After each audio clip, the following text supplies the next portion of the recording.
নমস্কার বন্ধুরা, চলে এলাম আর একটা নতুন ভিডিও নিয়ে। আজকে বানাবো পনির দিয়ে একটা দারুণ রেসিপি। চলুন শুরু করা যাক। প্রথমে অবশ্য বলে দিই একটা জিনিস, এই মেশিনটা দেখুন আমি কিনেছিলাম, এটা এত ইউজফুল। এটা দিয়ে আজকে আমি সব কিছু গ্রেট করেছি। তা প্রথমে বলে দিই কী কী লাগবে। পনির দেবো, পনিরটাকে আমি 500 গ্রাম পনির নিয়েছি, এটাকে আমি এটা দিয়ে গ্রেট করে নিয়েছি।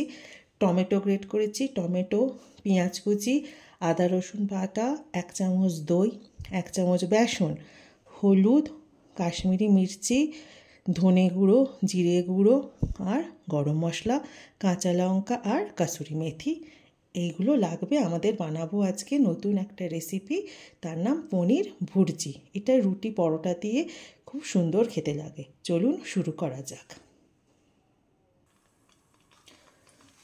একটা আমি ফ্রাইং প্যান বসিয়ে নিয়েছি, যার মধ্যে আমি দিয়েছি রিফাইন্ড অয়েল আর একটু বাটার দিয়ে এটাকে একটু যখন মেল্ট হয়ে যাবে, এর মধ্যে আমরা অ্যাড করে দেব ছোট ছোট করে কেটে রাখা পেঁয়াজগুলো।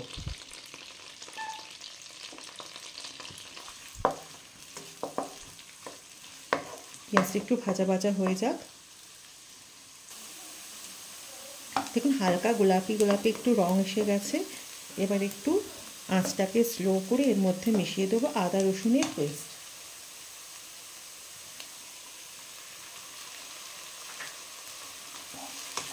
দিয়ে একটু নেড়ে নেবো। নাড়া হয়ে গেলে এর মধ্যে দিয়ে দেবো বেসন। 1 চামচ দিয়ে বেসন দিয়ে রেখেছিলাম, সেই বেসনটা দিয়ে দিলাম। একটু ভাজা ভাজা করে নেব। ভাজা ভাজা হয়ে গেলে এর ভেতরে দিয়ে দেবো একে একে যে মশলাগুলো দিয়ে রেখেছিলাম সেগুলো মিশিয়ে দেবো। এই সময়তে আপনারা চাইলে একটু চিনি দিতে পারেন, আমি অল্প একটু চিনি ইউজ করব। আমার বাচ্চারা একটু মিষ্টি মিষ্টি খেতে পছন্দ করে, খুব বেশি না, অল্প একটু চিনি দেবো। অল্প একটু চিনি ছড়িয়ে দিলাম, এটা কালারটাও ভালো আসে।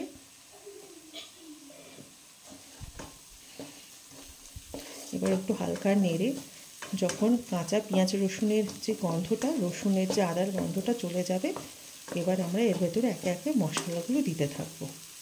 ফার্স্টে আমি দিয়ে দেবো, দেখুন যে মশলাগুলো রেখেছিলাম, ফার্স্টে দিয়ে দিলাম কাঁচা লঙ্কাটা দিয়ে দিই, হলুদ, কাশ্মীরি মির্চি, জিরে, ধনে, এগুলো আমি সবগুলো দিয়ে দিলাম। দিয়ে এটা নাড়লাম, কিছুক্ষণ নেড়ে একটু নাড়া হোক। দেখুন যখন তেল হালকা হালকা ছেড়ে দেবে, এর মধ্যে মিশিয়ে দেবো টমেটো কুচিটা।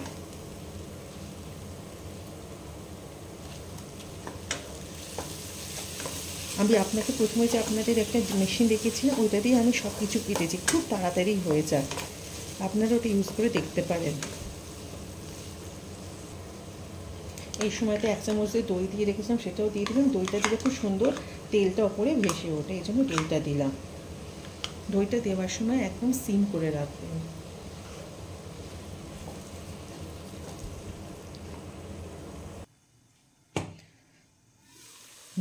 দেখুন কি সুন্দর তেল ছেড়ে দিয়েছে। দিয়ে হালকা একটু নেড়ে দিলাম, ওই দইটা দিলেই সুন্দর তেল ছেড়ে দেয়। একটু নেড়ে নেড়ে দিলাম। এরপর এর ভেতরে মিশিয়ে দেবো কাসুরি মেথিটা। এই যে কাসুরি মেথিটা নিয়ে রেখেছিলাম, এটা আমি একটু হাত দিয়ে ক্রাশ করে দিয়ে দেবো,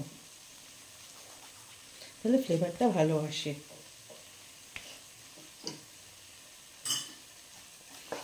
দিয়ে একটু নাড়াচাড়া করে দেব। দিয়ে এই সময় তো মিশিয়ে দেবো আন্দাজ মতো নুন। আন্দাজ মতো নুন মিশিয়ে দিলাম। দিয়ে একটু নাড়াচাড়া করে দিয়ে এবার এর মধ্যে মিশিয়ে দেবো পনির যে গ্রেট করে রেখেছিলাম সেটা। ব্যাস, দিয়ে একটু নাড়াচাড়া করে দিলে বন্ধ করে দেবেন, রেডি হয়ে যাবে আপনাদের পনির ভুর্জি। এবার এই পনিরটা এর ভেতরে মিশিয়ে দিলাম।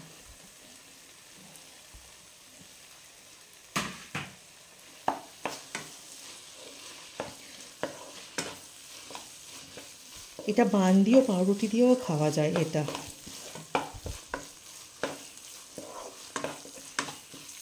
নেড়ে দিলাম।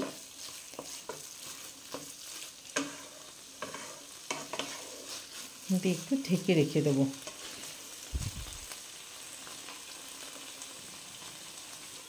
ঢেকে রেখে দিলাম।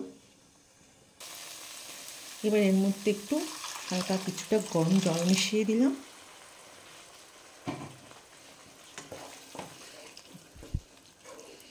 দিয়ে কিছুক্ষণ একটু চাপা দিয়ে রেখে দেবো, একটু ফুটবে এটা। সব কিছু মশলা পনিরের মধ্যে ঢুকে যাবে।